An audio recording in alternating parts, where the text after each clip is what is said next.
What's up, everybody? Welcome back to another episode of Hops Geek News, your home for comic books, movies, TV shows, and of course, you know we typically feature a beer of the week. Man, sometimes we just feel old, and that's the way life goes.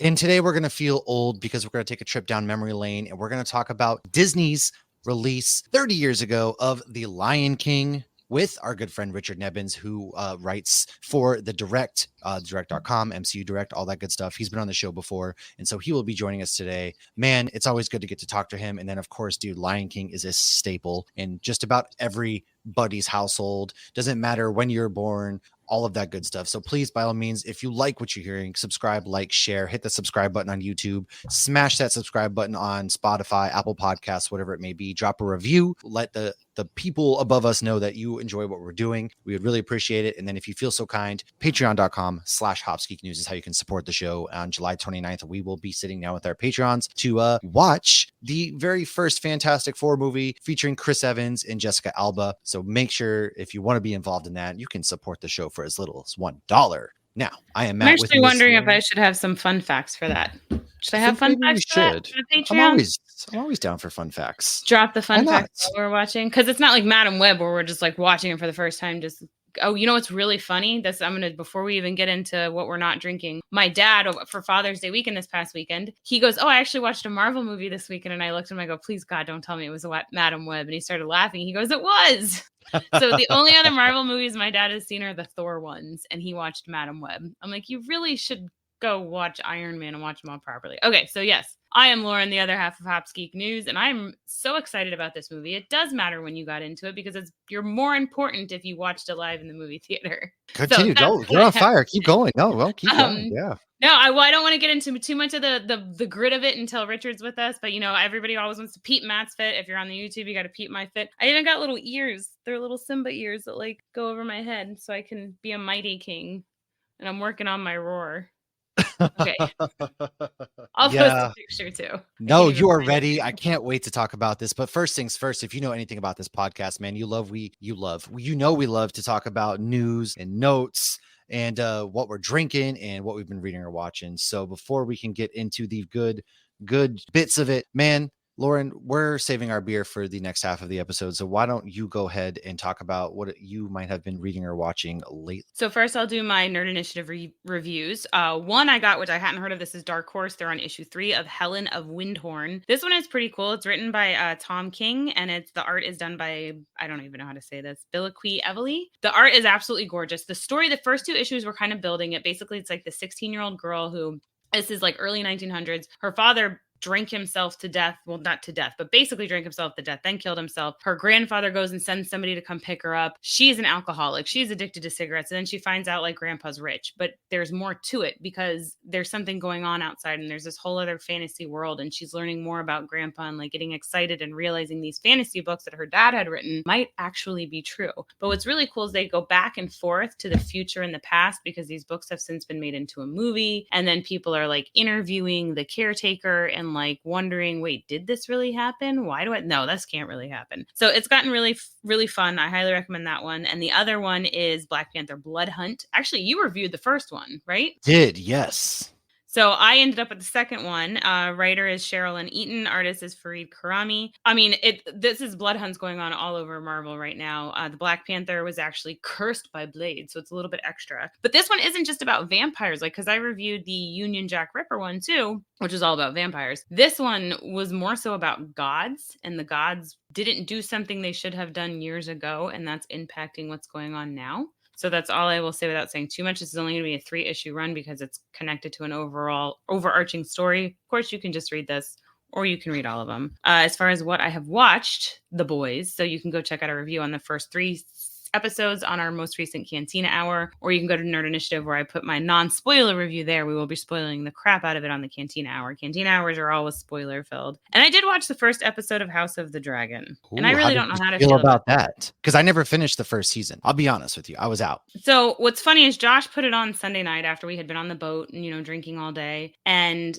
I was making the graphics for one of our episodes at the same time, and I wasn't paying much mind, and then I was confused. So then last night, he fell asleep right away. So last night we watched a recap on Nerdist. They had a great recap of season 1. And then we put on the first episode. So I was like, okay, I'm all caught up now. I remember everything now. And I mean, it's kind of just more of the same so far. I don't want to spoil it for anybody because it's so early in the season, but it's just more of the same. And I just feel so bad for Viserys. So all he wanted was all of his kids to get along and grandkids. That's all he wanted. Yeah, honestly, like that's why I mean, I was just kind of like out on it. I don't know, like I just like I think Game of Thrones. So I was talking to Charlie and he was like, dude, I'm so excited for this tonight. I was like, I guess I would be more so, but the way Game of Thrones ended, period, just like kind of left a really bad taste in my mouth. And so for that reason, I was just kind of like, couldn't get into it. I didn't finish season 1. Like, Yeah. honestly, just didn't finish season 1 because I had a bad taste in my mouth from it. And I tried and I was like, this is going to be different. The Dance of Dragons, everything is really exciting. But yeah, just Well, I mean, at least you couldn't know do it, where man. it's heading, kind of. Yeah, I mean, I know what happens, and so I think that so I didn't really get into it, but I only really watched a couple things. Obviously, The Boys, which we're talking about on Cantina Hour. So if you've missed that, you can go back and watch our Cantina Hour on YouTube if you would like, where we talk about The Boys episodes 1 through 3. I might do some Acolyte talk this week. We'll see. Lauren's going to be out doing some fun stuff. And then I watched The Lion King, of course, and read a comic book for nerdinitiative.com called Uncanny Valley by Tony Fleeks, Dave Wagner. And it's a really, really good, cartoon meets real life. I've talked about it on here before. It's by Boom Studios. Highly recommend checking that out. So by all means, check those out. But I've had a light week. I haven't really had time to watch or read anything. So I'm really excited to get to Lion King talk. So let's roll into some news real quick. Just a little bit of news. Smile 2 will release October 18th. Another movie that I was kind of out on. I thought the ending was kind of lame. It's a horror movie. This one has Naomi. I forgot her last name. She's from Power Rangers. She was a Jasmine in the new Aladdin movie. So she's in it. And then aside from that, man, I'm really not on my game today, apparently. Geez, I'm forgetting everything. But Spaceballs 2 actually is in the works with Mel Brooks and Josh Gad set to produce. That's a sacred property right there, man. Lauren's muted. She's trying to respond back to me. And what were that you one saying? I don't know how to have the feelings for that one. I mean, Spaceballs was like, I fell in love with Spaceballs and watched it on repeat before I ever watched Star Wars. I agree. Like, I don't know. It's very sick. I love it. It's a parody. Let's see, man. I'm always open. Mel Brooks is involved. I like Mel Brooks. So I've got some high hopes for that one. And then my last bit of news is that Peacemaker season 2 will have a new opening dance segment. So forget everything you learned about Peacemaker season 1. They can't make it any better than the last one. In James Gunn, we trust, my friend. In James Gunn, we trust. That's what is the little bit of news that you got? I don't really have too much. So Dead Boy Detectives has been ranked 9th best show on Netflix. However, how is it not renewed, man? I don't know, but Ruth O'Connell, who was in Dead Boy Detectives, she's Rowena in Supernatural. She actually tweeted out like renew Dead Boy Detectives. Good. So hopefully the way she's getting work. And then Furiosa is coming to digital June 24th. That's pretty fast. It just came out Memorial Day weekend, and it's already coming to digital. Inside Out really 2 is doing really well. My kids went to go see that, and apparently they loved that. There's some new emotions, and apparently Bad Boys 4 is what we're on right now, is doing pretty well. A lot of people love that. I haven't been to the theaters in a minute, breaking the holy trilogy or the holy, my holiness, but haven't had time, man. I will see Inside Out 2 this weekend. Yeah, the kids loved it. Carrie loved it. Apparently it's doing really well in cinemas. I know that cinemas has been down. Like I said, Furiosa is coming to digital already June 24th. So cinema's kind of been on the downward spiral, but we'll see what happens. Well, you know what? Nothing's truly. We almost went this past weekend, but we're like, how much is it going to be for all of us to go see Inside Out? It's going to be a shit ton. It's expensive. It is. That's the hardest part. I mean, for a family of 4 to go, you're paying at least $100+ to go to a movie. I mean, because you don't have to get snacks, but it's the movies, Josh man. No, Josh won't do the snacks because they're so expensive. I mean, I got to get the bunch. And then I always get looks when I get a beer. He never gets a beer either. Yeah, it's expensive, man. You take a family of 4 or 5, it's downright expensive.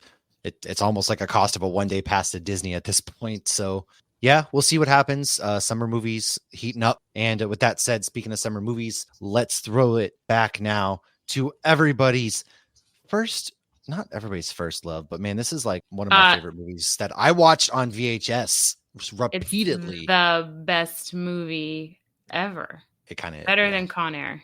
Dumb fighting words. You calm down No. there. They're Take not it back. fighting words. I will take All right. nothing Well, back. when they find your body down being trampled by a bunch of water buffalo, just You mean remember wildebeests, you they're uncultured all, swine? it's all the same. They're all big animals. So, It's not all the same. The all wildebeest. right, fine. Let's leave There's a and head to Pride stampede. Rock Oh my right now and lord. be joined Simba's down there. Simba. by our friend Richard Nebens. We will be back in a moment. Can you feel the love tonight? I sure can. Because we are back with some not so terrible renditions of, Can You Feel the Love Tonight? But we are back talking Lion King. Our boy Richard Nebens is back with us, man. We will get to him in just a minute because, we are talking the 1994 film The Lion King starring Matthew Broderick as Simba. We've got Whoopi Goldberg as Shenzi, Robert cannot pronounce his last name as Rafiki, but Jeremy Irons as Scar, James Earl Jones as Mufasa. Dude, this movie is stacked to the brim. And Mr. Bean as Zazu. yes, Mr. Bean is Zazu. Dude, we can go on forever, but I want to give you, I don't know why I find this as funny as I do, but my beer of the week is Drive-By Juice by Three Roads Brewing Company. Now, I chose this for the name alone because I kind of feel like Scar ran a drive-by on Mufasa in the whole like this. So like I don't know, Matt, man. Too soon. I feel like it's really funny to me and to me alone, but it's a 7.6 ABV IPA, double IPA actually, from Lynchburg, Virginia. And yeah, drive-by. I thought it was funny. It was funny to me, but Lauren, I'll let you save the booze. I've seen what you people cheer. What do you got over there, Lauren, with your little Simba outfit going? So I actually have so I've been ragging on sours lately, but it's the puckery sours that have been killing me. So I haven't even tried this yet. I just poured it. It is from Tripping Animals. You can see the little warthog on the cover, which When I was a young warthog. When he was a young warthog. Very nice. Let's just say very nice. Thank you. So this is called Hungry Hog. It is a pie-inspired sour conditioned with strawberry, pineapple, papaya, raspberry, lemon, graham cracker, and vanilla. So that's why I'm giving it a chance. And because of that super sweet label. That's amazing. I haven't had a Tripping Animals on here in a minute, and obviously they're a great brewery. And you can see the glass. Their main go-to dude looks like Rafiki. Look at us, matching glasses, except for mine doesn't have that cool artwork. Oh, it smells very good. All of their beer is phenomenal. All of their artwork is phenomenal. They have had quite a few different Lion King themed ones, so I'm gonna have to try this. Well, I just Mickey Disney. That's what I did from Roosevelt's. But very sour. Dudes, everybody, I would like to welcome back one of our favorite people on this planet Earth. Richard is back to talk the Lion King. Man, long time no see. How are you doing over there? Doing great. Firstly, I love the fact that we're talking about this movie. Yes. Lauren and I were talking earlier. It's one of easily my favorite Disney movie of all time. But more importantly, I'm just glad to be back on with you guys. Like, I feel like I know you guys so well, and this is only like the third or fourth podcast we've done together. Okay, but we shared a very lovely embrace in downtown Disneyland. All right, did that mean nothing to you? It was Universal Studios, my friend. That's right. You're right. It was Universal. I'm sorry. You're talking about a Disney movie and you messed that up. Clearly, I didn't mean it. The shame. Yeah, that was so fun. That was so fun hanging with you. I met, even besides you, I met so many people on that LA trip. I mean, it was a trip just to go see a screening of Ant-Man and the Wasp: Quantumania, which is the first podcast we ever did. Actually, no. Yes. We did. Yeah, I can't remember now, but don't worry because we're gonna be doing a whole ass Fast and Furious franchise here soon. Don't worry, Lauren. Oh yeah. And that one, as long as I don't have to drink Corona, that's fine. You can have whatever you want as long as it's a Corona. Actually, I have a Corona koozie, so sure. but no, I love you guys, and you guys are always so much fun to talk to. I know we've done Ted Lasso and Ant-Man, and now we get to do a classic, but one of the best classics ever. So I'm excited. 30 and we years. started planning this months ago. I think you and I were back and forth about Lion King, and I'm like, oh my God, we definitely need to do this as an episode. We actually did plan it the last time we were together on this podcast. Literally last night, when Laura and I started talking, we just started going back and forth. Like, we just we could probably quote this whole movie. And then we just started from the beginning. That first scene. What it was. We got 5 or 6 lines in before we realized at this rate, we're going to be going all night with this. Right. And we should probably stop now because I can do this all day. It was like, what's that movie you can quote? Like, if somebody held a gun to your head, or you could win $1 million or something like that. I can do way too many of those, to be perfectly honest. But Lion King is definitely one of them. It is. Well, Lauren, why don't you kick us off before we get into where we first were, our very core memories of the first time that we watched this beautiful, beautiful film. Why don't you hit us? You got some fun facts in the notes, and I know you're dying to give them. That's what you got. So, Lion King is actually overall the number 57th highest grossing movie with $968,750,709. Wow. And again, this movie came out in 1994. So, sadly, what I thought was interesting, I didn't even list it here, but the live action one made more money. Well, But inflation, okay? it's because yes, 100% inflation, but it's because it was Yes. writing the coattails of this. Absolutely. So the overall movie, obviously, we see inspiration from Shakespeare's Hamlet, but there are also elements of Egyptian mythology. So the Osiris family myths of ancient mythology were mixed in here. King Mufasa mirrors Osiris, who is killed by his jealous brother, who is Seth, basically. And the Scar! rightful heir, Simba or Horus, is sent into exile as a boy. The murdered king visits and mentors his son in ghostly visits. And when the heir comes of age, he returns to get revenge on his murdered father, which is funny. I don't know how much we're going to go into Lion King 2, but Lion King 2 is Romeo and Juliet. So I think it's kind of funny that like the first straight up one's Romeo and Hamlet. Juliet adaptation. Yeah. It is. And then 1.5 is Guildenstern and Rosencrantz. That one's so good. So underrated. Yeah. But Well, do you want to do some of the fun facts? Because I feel like I'm going to have a lot to All right, say. I got Probably you. pull it So back. the very first sound you hear was take one, and the only take that they did for the actual Which is first crazy. sound. We're talking about that. Ah, Suenya. It's Wow. animated That was too, the which is first take. First take. That's insane. Did you? That's how you know you got some fire on your hands. If that like, hey, no, we're good here. Like, all right, Do it again? Nope. Go back home. it up, back it up. We got it. So, dude, when the brainstorming began, Rafiki was a cheetah actually, and Scar was leading a pack of baboons, not hyenas. I'm glad they changed this because it doesn't work. Thank Obviously, God. if he's a cheetah, like that Yeah. doesn't make sense. Why would a cheetah be mentoring a He's so lion? I don't know. knowledgeable. I know clearly Cheetahs baboons. never prosper. Is he though? Is he though? And in a room full of animators, almost all of them chose to work on Pocahontas over the Lion King. So the newer animators worked on the Lion King and others that were begged to do it. So this was actually the B team while the A team worked on Pocahontas. That's Pocahontas was interesting. known. Lion King wasn't like. well, No. That's True. insane. true. I mean, Pocahontas is great. Like no offense, to Pocahontas, but it ain't Lion King. I'm It's sorry. No. great, but I'm sorry, Pocahontas is not on the Mount Rushmore of Disney films when you're talking like, oh, No. what's your favorite Disney film? I've never met somebody that said Pocahontas. I'm sorry. No. No. I don't Love even that think movie, it's in my but no. top 10. Great movie, but yeah, no, it's I mean, certainly Miko not stole there. the show. Yeah. I mean, yeah, for but sure. before I throw Until it back to Rocket Lauren, Raccoon came over. And now all the raccoons are just Rocket. Yep. So before Elton John was asked, they actually asked ABBA, but they turned it down and said this was not the project for them. Ernie and Nathan Lane were trying out for the Hyenas. However, they turned into Timon and Pumbaa. So they heard them going back and forth and kind of ad-libbing a little. And they're like, oh, that's our Pumbaa and Timon. While pretending to eat bugs and whatnot, they were eating things such as chips and other snacks. So they were actually eating. These two did do some improvisation, including, what do you want me to do? Dress and drag and do the hula? Which got a roaring laughter from everybody. And the test audiences loved it. And everybody immediately was like, yes, you're going to play ukulele and you're going to do this. And like, they ran with it. That's amazing. I'm so happy that's improv. oh yeah. So I guess same. there was some talk about them wanting to do the Staying Alive instead and doing a whole John Travolta Staying Alive, but then it tested so well with audiences with the dress and drag and do a hula that they didn't even then touch the Staying Alive. Thank but that God. would have made sense. Yeah. But yeah.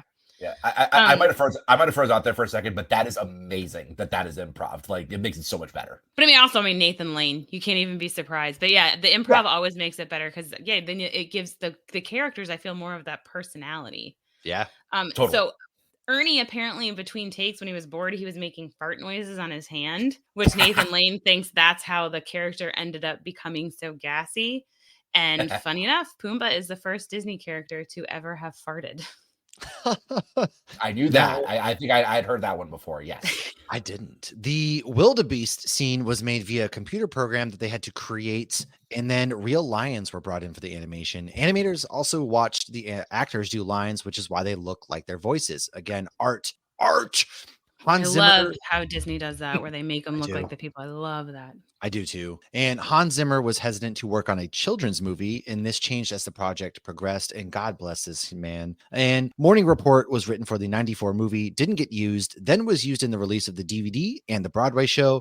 And last, but certainly not least, many of the names were Swahili. So Simba means lion, Rafiki means friend, Pumbaa amuse, Hakuna Matata, no trouble. Lies, it's no worries. And the opening translated from Zulu Here comes a lion, father. Oh, yes, it's a lion. A lion we're going to conquer. A lion, and a leopard come to the open place. That I think is the funniest, like, behind the scenes note about this movie is, you know, you get this, like, arguably one of the greatest openings in the history of film, and it translates to, yep, there's a lion. That's lion. See that? Lion. Everything's yep, pretty or not in English. Like it's just English kind of sucks when you think about it. does. Like, really it's like why can't we have a more fun language to speak? I just love the fact that you're right, because when it translates, it's just like a Midwestern dad. Lion. Yep, that's a lion. There you go. Oh, there you go, bud. Lion. Yep. Like that's what it is. At Who the end wrote of the this day. poetry? It's art.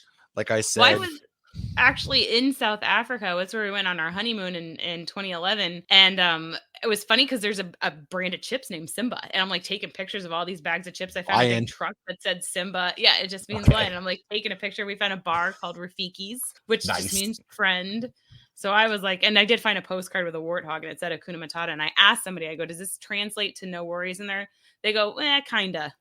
You're stupid. Cow. You know, Another at least cow. it's closer than some of the other translations that we've heard in movies. At least it's in the ballpark. True. Yeah, they get the point across. Yeah. This beer's getting better. It's good. At first I was like, it's a little too sour. It's good. I love this IP. But Rich, guest of honor tonight, man. I gotta know. Give us the first time you remember watching this film. What is your story behind falling in love with the Lion King?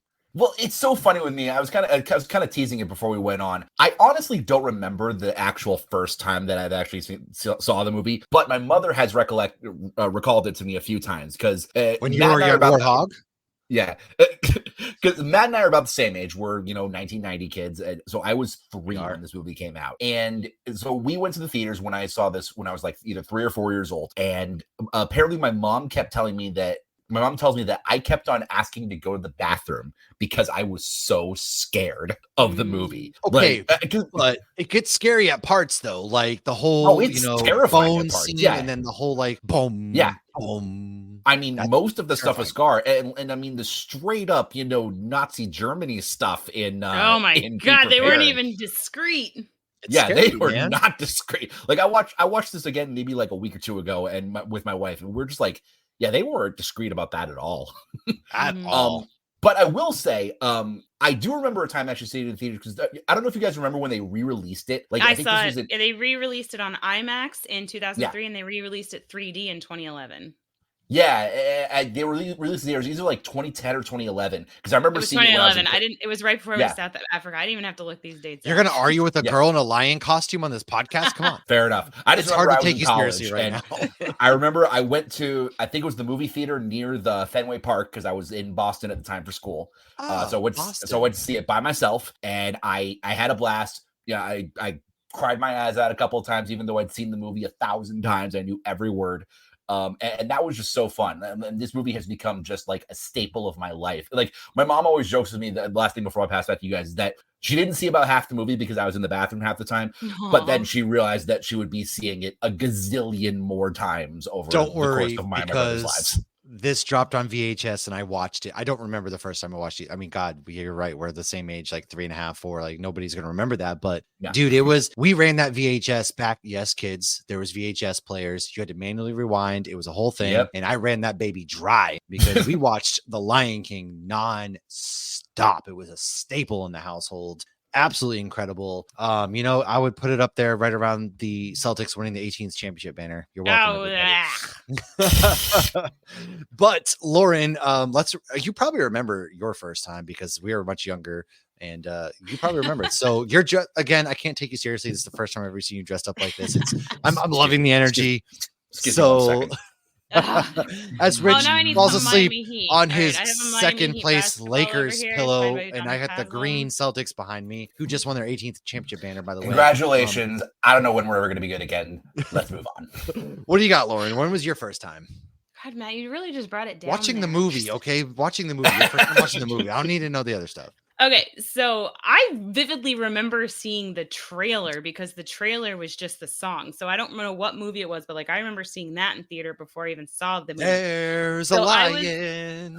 Yes. I mean, And it had just to be that song, right? boom, because I was like, what is this movie gonna be? And like, Beauty and the Beast, not Beauty and the Beast, Aladdin had just come out, and like, that's my brother's all-time favorite, and I can quote that one very well as well. So it was like, what is Disney doing now? Because they were boom, boom, boom at the time. It was Little Mermaid, it was Beauty and the Beast, it was Aladdin. It's like, what's coming next? So I was 10, and I remember driving to the movie theater because we went with my mom's friend, and my mom wanted me to ride with her because she thought I knew how to get to the movie theater. I did not. She had to make some U-turns. But I remember sitting in the theater and watching it, and actually that scene with fire where they like do like the smack across the face and the smack back in my head. Oh yeah, the final fight. Yeah.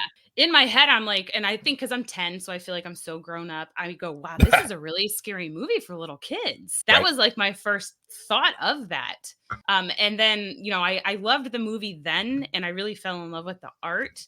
But obviously when it came on, I remember the day it came on VHS, and I'm weird about dates. It was February 28th, 1995. And the reason I partially remember is because one, I'm weird with dates. And two is we had lived in Jacksonville, and my mom had just gotten remarried. And so we moved to St. Augustine, and that was the first day I went to school in St. Augustine. And when we came home and the movie had come out, my brother and I are begging my mom to buy it. And we had been saving money for a Sega. So we took the money out of our oatmeal thing, and she went and bought the VHS, and we watched it twice that night. Okay. Nice. And real quick, did you ever play the Lion King game on like yes, and I could consoles? never. Oh yeah. Yeah. I was about to think. I was about to say the ball. That was Aladdin. No, I was thinking of Aladdin. I could never get past the fucking ball. But no, I remember playing Lion King. I'm not very good at video games, but I definitely played it. And I had the handheld one. I remember the Hercules. I remember the Hercules game, and I remember the Tarzan game. The Tarzan game, I ran into the ground. I went through that so many times when I was a kid. Today's the 25th anniversary of Tarzan. Oh, nice. Another one of my favorites. Me too. Tarzan and Hercules and Lion King are like three of my favorites. I will gladly. All I'll say about Tarzan before we dive too far into that, Phil Collins did not have to go that hard on that. Oh my God, but dude. he did it for us. And that is so good. Okay. I'm glad you bring this up because I want to segue this into this is I'll allow it. I know you didn't we're ask in me, like the golden age. Like Disney used to banger after banger. And the like 90s were just the Lion King. So I was looking like the Lion King soundtrack sold 7 million copies. Like for a movie soundtrack that's actually in the and 90s. They had the Pride Rock one too. I had both. Right. It's really impressive. So like, I want to know, cause I was sitting here thinking this today. I was, it kicks off and then we just, it's song. I'm like, oh, that's my favorite. Oh, that's my favorite. Oh, that's my favorite. And I was like, they can't all be my favorite. Do you guys have one song? I think I've narrowed it down to my favorite song. I'm not going to say it yet, but I want to hear you guys. Do you have a favorite song off of this film? Mighty King. Ooh, I want to be a mighty king. Okay. I just remember like singing it with my friends and being so like upbeat. That's true. I've got a favorite, but I've got a fun moment with another one. Oh yeah. I think my favorite has got to be Hakuna Matata. That's that one. I was just singing that. That's mine too. That was gonna go without a doubt because you just like it means no worries for the rest of our day. Actually, it means no problem. Yeah, well, what do they know? But then my fun moment with another one, Can You Feel the Love Tonight? The image I have in my head of that song is my wedding, actually. My wife, me, her sister, and my brother were just belting that song in the middle of a dance floor. This was in 2018. And I just remember, especially the ending part with Timon and Pumbaa, we were going so hard on that song. Like, oh my God, yes. Us in the middle of the dance floor because, she's a little bit older than me and my brother's about 3 years younger than me. And we were going so hard on that. And that is one of my top 5 moments for my wedding. It was just so much fun. That's my wife's favorite song off the thing. Like, Can You Feel the Love Tonight? That's her jam off this. And I'm just like, but seriously, like this entire soundtrack is so good because you start there's a lion, and then you go into, they were singing, and then we get the dark song. It's like boom, boom. Yeah. Be prepared. Be prepared. And then you're just jamming, and then you get back up to the upbeat, man, because it takes it that downturn, and then you got like the dramatic music, and it's very like they. First of all, like Disney loved to traumatize us kids with parent deaths, right? And then we get upbeat, like. First of all, Jonathan Taylor Thomas, who was like a heartthrob in the 90s, he played Home Improvement, one of my favorite shows growing up. Yeah. Mm-hmm. And we see his transition. Tiger And, Beat. oh, dude, Is that what it was? it's so good. So like, let's talk about our favorite scenes then, because I want to roll into that because there's a lot to go right off the bat. I mean, we open up with that scene from Pride Rock, boo, doo, doo, and then you roll into like Scar messing around with Zazu. You missed the king's birth. Oh, and then it's like, I'd be a monkey's uncle. And then you get the heartfelt moment between Mufasa and Simba after they go down to the Badlands and they're having that dad, I just think about it. When he's, I think of my kids. Killed. I think of as a father now. Danger. I'm like, my kids were watching this with me on our recent rewatch, and I was like, see, that's me, man. And I started thinking, you gotta like, listen to your parents. All I'll say is I'm scared. Like whenever I have kids, for the first time I watch this when I have kids, like because my wife and I joked about this, like with all the Disney movies and stuff, that we're just gonna be like in a puddle of tears half the time for all these old Disney movies. Yeah. Asking what in the world is going on. Well, see, Lion King, they put it on, and my kids are like, "Can you shut up?" I'm like, "I can't. I'm sorry. I'm trying really hard." It's one of those things. Yeah, like you subconsciously just like start going off, and it's like, I can't help it, man. It came out on VHS when I was in middle school, and my art teacher played it because the art, like she loved the art, and she's like, I want you to watch like Nala's tongue drinking water, and like she would comment on certain things, but when it was the stampede, she left. She goes, I'm sorry guys, I have to walk out. I have to go to the bathroom, and you're all like leaving the children alone to watch this massacre. Like, oh my the God. most traumatic scene of the movie. This drive-by. We also watched it in English. I don't know why. We are just like, hey, Miss Esther, can we watch The Lion King today? She was like, sure. Okay, great. Thanks. You know what she was doing? Shall we run for our lives? Oh, yes, let's. Long live the king. Like, dude, that was such an... I mean, I know up to that point, like Disney hasn't shied away from killing parents, and they certainly haven't done it since. Well, but like for didn't me, we talk that recently why they do it? Oh, go ahead. No, we'll get, I don't remember, we might have, but like, dude, it was just one of those moments where like that death, it realistically, of all the parental deaths that Disney loves to give to us, thank you, Mickey Mouse, that one might have hit the hardest because you're literally scenes before you're sharing this heartfelt moment between Simba and Mufasa. He's like, this land will be yours and the stars, and like, I love you. And he's like, I love that you're my dad. And they're playing in the grass.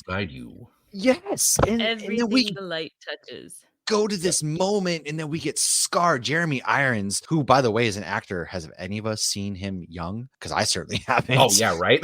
He's always looked the same. Look at him young, James Earl Jones young.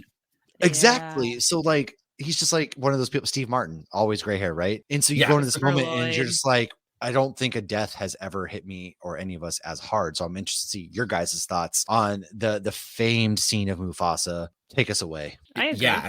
Yeah, I couldn't agree more, honestly. Like you said, Disney has not shied away from some horrible deaths in the whole time during our lifetimes and long before. But yeah, I mean, if I really sit down and think about it, I think Mufasa might be number one, and honestly, it might not be close, just because like you get the moment of like hope for maybe just a second that it might not be every real. Time you watch it, yeah, and then you see it set in Simba so well that like they do such a good job of like dragging it out, but not too long. That like you every emotion that he's feeling hits you the same way, and like when he starts crying, you're gone. When he's cuddled up to Mufasa's corpse, I think. Oh my God, he's like, Dad, get up! Come on, Dad, get up! And you're just like, and then he just cuddles under him and cries on him. Yeah. Well, no, for a kids movie, it's like, what the hell was that about, man? Like, did we? Yeah. What were they on that think that's okay to show kids? The B team was maybe thinking Mufasa might have been Disney because they got selected as the B team. I don't know, but like, I would like to talk to whoever and talk to the whoever traumatized you, right? Who am I coming after?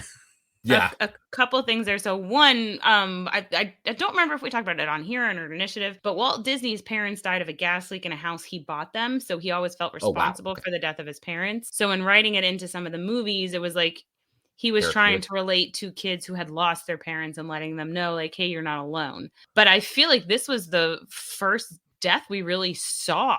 Whereas like even Anna and Elsa's parents, we see the ship go down, but it's in the middle of, do you want to build a snowman? Like it's like in a middle of a fun song. But like usually even Bambi's mom, we heard the shot, but we didn't see Bambi's mom go down. Like we didn't see anybody else go down. And you also that music, because they're singing like no king. And you even hear like right before he says brother, you hear brother, like he's like brother. brother. He does it again as he does the, Gar! and you hear the James Earl Jones yelling with the growl in it, like it's just so like just creates that like visceral feeling. Okay, so I got a inside of question real you. quick. Carrie was like, James Earl Jones here almost sounds like Arnold Schwarzenegger. Did you guys get like some of that thought when upon rewatch recently? God, no. How dare I don't she? know where she came from. I was just like, maybe I was trying to I was follow gonna say, her like, around, even really thinking hard, I don't want to think so. about it. Tell Carrie that I'm not even gonna, I don't know. I don't even want to think about it. Well, let's move on to the happier times where Simba runs away. Right. Clearly, Simba runs away and he is found by a new family, Timon and Pumbaa. Man, everybody's favorite couple of idiots. As you see, I'm a Pumbaa Bowling disciple. for buzzards. And they're eating grub, man. They're living their lives. Dude. Oh man, like it's such a great this whole sequence of events with Timon and Pumbaa. We get the upbeat again. Disney brought us right back, man. They really did. Yeah, and then anytime you throw Nathan Lane into a movie, I mean, like besides the fact that this movie was just cast perfectly from top to bottom, any movie with Nathan Lane in it is going to be instantly heightened and better. Oh yeah, and him and Ernie Sabella. I mean, I honestly don't really know Ernie Sabella from a lot else besides him being Pumbaa. Like there's a whole thing going on that they're doing the live watch along at the Hollywood Bowl now this summer. Yeah, I watched a bunch of the cast. Dude, I cannot wait. My brother went to that, and I think probably my family did too, because they're in Southern California. I wish I could have been there more than anything, because that just sounded amazing. And Ernie Sabella and Nathan Lane they still got it, like they never even left. Right. Yeah, I watched a bunch of the clips. The Jeremy Irons part is phenomenal, but yeah, you can also The Nightmare Before Christmas, they did that one too, and that was I watched that one from beginning to end. That's such a cool thing that they're doing to honor these older movies. I love those. Yeah, I hate that I just called them older movies, but maybe for Tarzan, if they do it for Tarzan, I need to fly out. If they do anything in the 2000s, we're just done, bro. If they hit like Phil Collins at the Hollywood Bowl, come on now. Come on. Again, I don't want to veer off too, but like Lion King and Tarzan, I do feel like there's a lot of similarities just because they're both just gorgeous and these backgrounds are amazing and the stories are just get your heart, but even that though with, oh my God, when Kala's baby dies, like that's oh my God. That's what I was thinking about when you were talking about the death scenes, like, and then like you don't even see his parents die. Yeah. Right. They're just in the corner with their feet. Yeah. But those songs I almost feel like hit harder because like, Come Stop Your Crying, It'll Be All Right. You'll be in my heart. So I used to like sing that to Kaylee when she was a baby. And then at her high school graduation, they played it. Wow. And I lost my mind and I was angry. I'm like, I can't believe they're playing this fucking song. And my mom's like, why are you so mad? I'm like, it's going back to the person playing the song. It's like, why would you do that? Another song that hits so close to home for me. That was my mother and my first dance song at my wedding. Oh, that's cute. Rich, retroactively, I can't believe you didn't invite either of us to your wedding. God, I know we didn't know each other, but I can't believe I was an instant invite. I wish that's the problem is like I got married like so long. I mean, so long ago. It was I've been married almost 10 years. It was like, jeez. But it was before I knew like anybody in this writing community because I hadn't done anything in this space before. Yeah. But yeah, I would have invited so many people to that. Everybody get in. We're all renewing our vows. Everybody get in. We're going. Absolutely. And my wife and I have already planned it. We're gonna do like a whole big like comic book and like we've talked about it too, actually, and everything. Yeah. But yeah, no, I picked that song and surprised my mom with it, and I'm pretty sure she started crying, and I think I did too. It was great. This man's the model son out there. You're way better than me. I try. Yeah, we'll have to do a Tarzan one day. We will. Yes. Well, it's 25th anniversary. We might have to. I know. I can't even believe it. Yeah, maybe later this year. I saw that movie twice in the theater with two different boyfriends. Damn. All right. Well, speaking of two-stepping, Simba is currently out there two-stepping out on his pride for Timon and Pumbaa. We get the really cool montage of them singing Hakuna Matata. And then we get the flash forward to Matthew Broderick's Simba. It means no worries. And they're eating grubs. They're just living like kings. Until Nala comes and kind of ruins the party. And it's really funny because she's hunting Pumbaa and Timon's whole reaction is amazing. He's like, so you're telling me you know the girl who tried to eat Pumbaa and I. And everyone's okay with this? Yeah. You know her. She knows you. She knows you. She wants to eat him. And everybody's okay with this. Did I miss something here? Okay, but Timon's the best is when he's like, why do I always have to save your Yeah. Like Timon's classic Disney cutting out before the perfect moment. I just love it.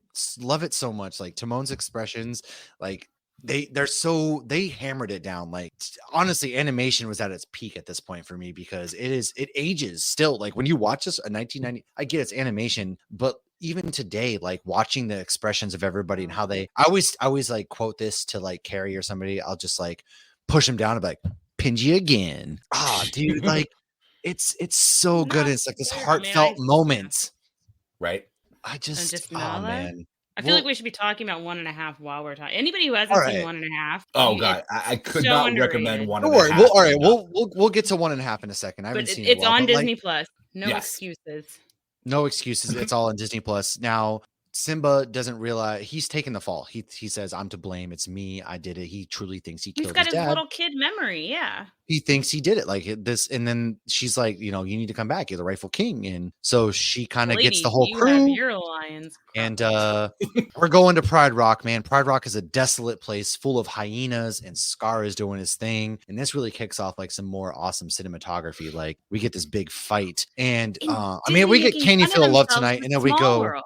Yes, did Disney do that? It's a small world after all. No, anything but that. That's my exact expression. That's my wife's favorite ride at Disneyland or Disney World. Ugh, it's the worst, dude. The one at Disneyland's not so bad. Ours is not great. The Disneyland one's pretty cool because they incorporate the Disney characters. And in fact, there's Lion King characters in Africa in it.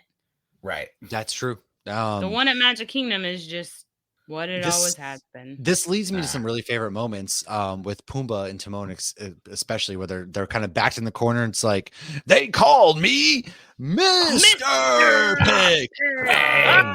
Dude, it is so good. And they're holding their own like good on. And it's just this all out battle of the Nobody calls him Mr. Pig. Nobody anytime called him Mr. Pig. It's so exceptional, man. Like, what are you guys like watching this? What are your guys' thoughts throughout like this entire final battle? We get the good stuff. I mean, that scene, the Mr. Pig scene is just iconic Disney. That's something like my dad and I would quote Disney movies to each other all the time. Especially, yes. Yeah. Well, every morning he woke up, coming down the stairs, and he'd go, 10,000 years will give you such a crick in the neck. That was his wake up to me almost every morning growing up, which was great. But then this scene was like right up there with some of the ones that we did often. And then in the final battle, man, it's epic. Intense. I mean, like the flames in the background and the way they did the animation, like the slow-mo and stuff. I love the fact you can, like, slow-mo hits, man, with the pop. Yeah. Like you see the fire trailing off of them. Yeah. It's I mean, the animation in this movie specifically, I mean, really in all the ones in the 90s, but this one especially, it reminds you almost kind of like what we lost a little bit. As much as 100%. No, I agree. Yeah. One of my boomer takes is 100% that. Yes. I love some of the movies from today, like Moana. I'll watch over and over again. Frozen's fun. Tangled is probably honestly my favorite of the newer ones. Flint Rider, baby. I love me some Flint Rider. Yeah, and I love them, and like I can't wait for Moana too. But I do miss the days where it was like the hand-drawn animation. You could see like the real, like not like the CGI guys aren't talented as ever, because God knows I can't draw anything but I can't draw for shit. And what these animators are being asked to do are next level. Like this, none of us are talking down to these animators. So I'm 100% with you. But you lose a little bit of the heart. There's CGI in the Stampede, so I think that they're. I love. I heard something that took like 2 or 3 years to develop. Yeah. Or like Merida's hair, took so long because she has so many Rapunzel's strands of hair. But it's all amazing. But I agree, and maybe it's just the nostalgia in us because I don't think my kids give a crap. But I feel like that's why I loved Tarzan too. But like I remember being in the Disney store when this movie was still in theaters, and like they had the plates or whatever of like different scenes, and this was one of them with the fire, and me, wanting to get everything in the Disney store. Like every time I got $20 for straight A's, I spent it on Lion King toys before it was in my pocket. And I remember my mom just being like, "You just like eye candy." But what was really cool is so in 2003, when they released it in IMAX, and like I had to go to the museum to see it in IMAX. It wasn't at like Regal then. And what was so cool was seeing it on this giant screen, was seeing the pencil marks because it was so big, and seeing like the giraffe in the background that's not moving at all because it didn't need to move because it was so tiny normally. But it was just so cool to get to see those sketches. It was like it was amazing. If they ever re-released it on IMAX, go see it. Yeah. And the way it ended, and then we get like the whole heartfelt, like now Simba and Nala, they take their thing, and now I know Lauren's been chomping at the bit to talk 1.5. All right, guys, take us. What you got to say? What's on the mind about 1.5? I haven't watched this in a while. I'll be honest with you. It's been a while since I've seen, because we had Lion King 1, we had Lion King 2. 1.5 actually came out after those. Mm-hmm. Yeah, after both of them. Yeah. So do you remember I remember seeing the trailer for 1.5, and they did the Lion King 3, and they're like, well, this isn't really the third one because it takes place during it. So Timon ripped the 2 off, and he made it like this thing, and he made it so it'll be like the half to turn it into a half. They were clever, yeah. The marketing was great. And I mean, shout out to 2. 2's great too. I mean, like we said before, we got Kovu and and you got the NUMB, and my mom lost her mind laughing when Kiara took off, and Timon goes, somebody needs to get that kid a beeper, because I was in high school at the time, and I had a beeper, and my mom, I just remember her dying laughing at that line, because that was, my mom always called my beeper my leash. Yeah. And also, before we get too far, shout out to the Broadway version of this show, of this movie too. I've been dying to see it, dude. I've seen it a couple of times on Broadway when I was little. Unbelievably good. It's so cool in theater form. And also, shout out to He Lives in You, which is originally from the theater show, and then they used it for the opening song of number 2. I mean, great way to bring that back into the movies. But no, Lion King on Broadway, No, Lion King on Broadway is probably one of my favorite Broadway experiences ever. It's so good. I want to go so bad. As soon as, I mean, I only saw it traveling. I didn't see it in New York, but like the animals like come down the aisle, and like as soon as I saw it in LA, and they did that. It was unbelievable. The production value on it. You just feel so immersed. Like not every Broadway show will go into the audience, and they really it's gorgeous art. The costumes are phenomenal. So good. Yeah. I want to see it again. I've only seen it once. I want to go. I mean, that's one of my goals, is to see it in New York City. I've never properly explored New York City. Growing up in Boston, even being 3.5 hours, to me back then, it's like, 3.5 hours, so far away. Now it's like, I'll drive 3.5 hours and then turn around, come right back. Like, you did that with us in DC. I did it in like, that's what I'm saying. It's like, it's so funny how time changes. But my wife and I, we really want to go and do that properly. So hopefully, after my 6-month hiatus, we can get the chance to do that. But you know, Lion King's one of those things. It just transcends, man. It really transcends generations. It transcends time. I do want to talk about the other films, but I feel like that's almost its own episodes at this point, because I want to focus on it being the 30th anniversary of Lion King. Like, well, it's crazy. All I would say for Lion King 1.5, if you haven't seen it, it's a fantastically hilarious break the fourth wall comedy hosted by Timon and Pumbaa, and it's what they were doing before the Lion King and during the Lion King and after the Lion King. You want to know why Nala and Simba rolled down that cliff and then had butterflies all around them? That was because Timon and Pumbaa were trying to sabotage them. The birds. You want to know why everybody, this will be the last thing I spoil, why everybody bowed when Simba was being lifted by Rafiki? It's because Pumbaa farted. So these are the, major comedy things you get. And it even, like, Stitch makes a cameo at the end. I mean, come on, guys. People need to go watch this film. Disney Plus. Yeah. Lion King 1.5, it's almost as good as the first one. It's just so funny, so meta. And like one of my quick favorite bits that I'll spoil, the luau, the Hawaiian dancing scene. When they was wearing the dress. Let's just cut to the chase, shall we? Oh, sure. And like, because you're watching it with Timon and Pumbaa, you're like rewinding it and fast forwarding it, and then like and that was one more line. I was thinking like, were you just picking your nose? No, I had an itch on the inside. The inside, yes.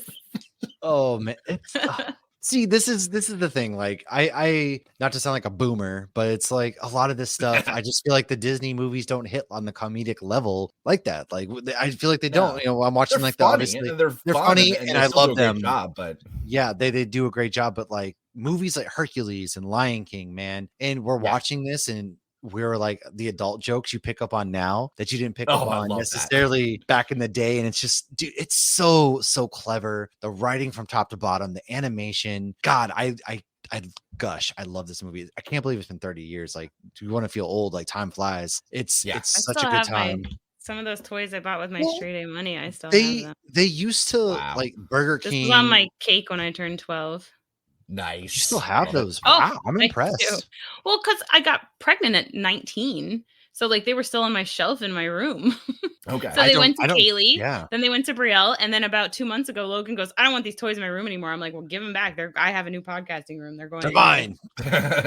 It's so good. And it's one of those like you can sit down at any point with your kids, your grandparents, your parents, and just like relive these memories. And so as we kind of begin to wrap up our Lion King 30th anniversary chatter, I'm going to save the best for last, which is Rich. Lauren, what are your final thoughts about The Lion King? It's the best movie ever, and anybody who doesn't agree is wrong. And Fair. when I was 11 and we got Fair. a cat and I wanted to name him Simba and everybody said we should name him Mufasa because of the Mufasa. Mufasa. That cat did not live to see its second birthday, and I think it's because they All named right, him damn, you didn't have to Mufasa. go that far. Like shit. I'm All right. so upset about it. My All right, kids my bad. randomly, they had pulled out a bunch of old pictures to make stuff for Father's Day, and they hand me a picture of me and Mufasa when I was like 13. I was like, oh, there's Mufasa. That's messed up. I know, right? He had like Well, a liver thing. I don't remember what he was. A Hemingway. anyways, Really let's get away cool. from the Debbie Downer over here. And So this is death this is the best movie aside, ever. It's gorgeous. I did my AP art portfolio on Walt Disney, and I just drew Lion King the whole time. I mean, it Nice. really I is. love It's goated. It's up there in the Mount Rushmore of best Disney films, best films of all Yes. time. It really It is. It's a movie that holds the sands of time. It really does. It stands. I watched it today even, and it really does withhold time. What? I want to do that. You're four. Maybe that's a future episode. You're four Disney. That's got to be a Mount future, Rushmore man. I'm not characters. prepared right Oh now. yeah. man. Mount Rushmore Disney movies. You already know when Yeah. we're talking like Tarzan, Richard's gonna Simba, come Jack back. Skellington, I'm not and prepared. Belle. I'm not Sorry. prepared. I don't want spoilers. Yeah, right. I gotta think hard on that, but I do. That's a future episode. So, Richard, as we wrap up, my friend, I got to know, man, final thoughts on this glorious, glorious film. my favorite Disney movie of all time, easy top 5, top 10 favorite movie ever. It's up there with anything I've ever seen. I can watch it any day of the week and have fun with it, even though I know every line. I love doing all the voices and stuff. I mean, Disney, I don't want to say necessarily Disney peaked with this movie because Disney's come out with some incredible things before it and after it, but it was one of Disney's peaks. I gotta give it that. Yeah. And like, it's still, like I said, it's my favorite Disney animated movie ever. Yeah. And I almost want to turn it on again, just go through it, have fun. And it's a great one. And it's the best It Disney is. on Broadway. Like I've seen quite a few Disney on Broadway. Nothing compares. I gotta see it as so bad. So, Rich, as we go, man, you do some incredible work out there for the direct. You recently wrote a sports article. You're doing the whole shebang. I want to let people know like what some things you're working on, where can they find you, dude? If you're not reading this man's works, like, first of all, I will come to your house personally. But Clearly, he has is good taste. amazing. He clearly has good taste. So let You can folks know where they trust can him. find you. Yes. Thank you. No, I'm on socials usually at Richard Nebens on Twitter, Instagram, wherever. I don't have any cool articles in the work right now, but I am doing something incredibly cool starting tomorrow. I don't know if I don't think I've actually really told anybody this. I am flying out tomorrow to San Antonio for my first ever Comic-Con, and I'm going to be covering it Wow, for Agents of Fandom. Yeah, it's my first time ever going to Comic-Con. Fun. I am so beyond excited. I don't know if I'm going to get any like interview or like crazy press opportunities there, but I mean, just go to the website, look at the celebrity list for people that are going to be at this con. It's insane. Chris Pine is going to be there. Aman Vellani is going to be there. Tatiana Maslany, Diego Luna. There's so many people that are going to be at this thing. I am so crazy excited to do this. I'm going to be there for almost a week starting tomorrow, and I can't even express how excited I am to do this. This is going to be so fun. That's awesome. Yeah. I can't. I have spent 6 weeks at San Antonio. Well, 8 plus 6, whatever that equals. 8 weeks I didn't get to explore. 6 weeks I 8 did. plus 6, whatever that equals, is 14. Well, I was in basic training for 8 weeks in San Antonio, and then I spent 6 weeks recently, a couple years ago. I will give you the places to go off the side, dude. I can't wait to follow your coverage. That's so rad. I can't believe it's your first one, man. I can't wait, especially because you're gonna have so much fun, and to be able to hit up a Comic-Con together. Hopefully next year, San Diego or something of that falls into our lap to where we can all just meet someday. up. We're all going to be at the Comic-Con together. We're gonna do such rad things, And I really just anytime is a good time when you swing through the podcast. So thanks so much, dude, for coming through and hanging out with us tonight to celebrate the best Disney movie of all time. Anytime. Can't wait for next time. It's going to be sooner rather than later. We're not doing this again. And everybody else, Tarzan. We're going to trash the camp. Yes. We do have some episodes to stack. Lauren and I do for some upcoming trips. So who knows what down the pipe. If you want to know what is coming down the pipe, the best way to do it is like, subscribe, share to Hops Geek News, man. Come follow us along on social media. Subscribe to the podcast on any podcasting platform. Join the Facebook group. Join the Discord if you want to sit there and just chat with us. That's the best way to do it. And man, if you want to see a movie for us to talk about, we are all ears. Let us know what your favorite Disney movies are and what your thoughts on The Lion King are. As always, I'm not super obnoxious with every movie. Just this one, I promise. Just this one. She doesn't always dress up, folks. She doesn't always get to keep the fit. So I'm very proud of her right now. And as always, Richard, love you, man. Thanks for hanging out. We'll see you guys next week. Cheers.